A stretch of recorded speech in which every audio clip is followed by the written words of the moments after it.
Que tu sois diplômé ou non, cette vidéo pourra t'intéresser pour mettre bien ton rôle en place. Qu'est-ce que c'est qu'une cystite? Il y a une abonnée qui m'a dit que ce serait possible de faire une petite fiche. Alors, je vous invite à faire cette petite fiche. Celle-ci va pouvoir vous aider. C'est la fiche que je vais faire aux élèves en IFAS. Donc, la cystite va concerner le système urinaire, bien évidemment. Et c'est une inflammation, une infection de la vessie. Elle se trouve ici. Les causes sont diverses. Bactériennes, voire même les traitements, peuvent être la cause. Mais à 90% des cas, c'est à cause de la bactérie Escherichia coli. Je ne sais pas si je le dis.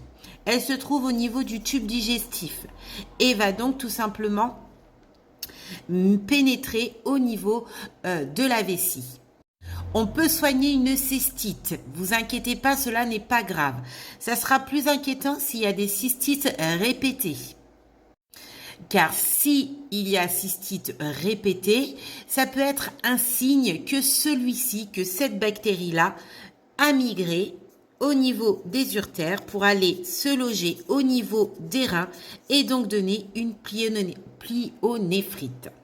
La pyélonéphrite, c'est tout simplement une infection des reins. Celle-ci est beaucoup plus grave. La pyélonéphrite est une aggravation plus souvent due à une cystite, mal soignée, voire même pas soignée. C'est pour ça qu'il est important de repérer les symptômes d'une cystite. Elles sont diverses. Ça peut être fièvre. En général, la fièvre est un grand indicateur. Difficulté à uriner, voire même brûlure lors de la miction. Les symptômes sont plus nombreuses, mais celle-ci, c'est vraiment une alerte.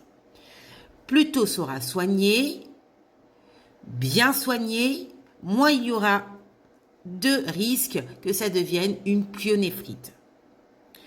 La bactérie Escherichia coli, bien évidemment, peut être aussi la cause d'une pyélonéphrite. Pourquoi?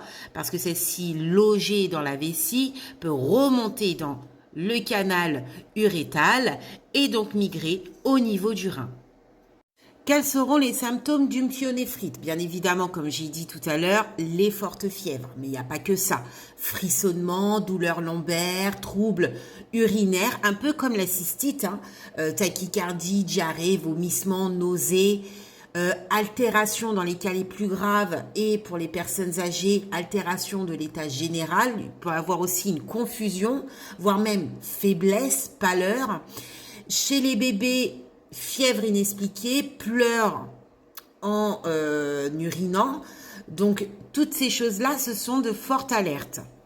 Comme dit précédemment, la pyélonéphrite peut être très très grave, peut empêcher l'excrétion des urines et donc une mise de sonde à demeure peuvent être placées, prescrites. Au niveau des gravités, vous avez des dommages permanents au niveau du rein et dans les faits les plus rares, mais elles existent, une infection par la voie sanguine et peut également provoquer des septicémies. Donc, vous voyez, au niveau de la gravité des choses, plus on anticipe au niveau de la cystite, plus, on peut mettre des choses en place. Et là, je parle beaucoup de personnes âgées, qu'on voit en maison de retraite, qui ont cette fièvre, une vraie fièvre, une douleur. Au niveau de la vessie, c'est assez gonflé. Douleur au niveau de la miction. Là, on s'informe, là, on ne laisse pas passer, on détecte ces symptômes, on met des choses en place pour éviter les aggravations derrière.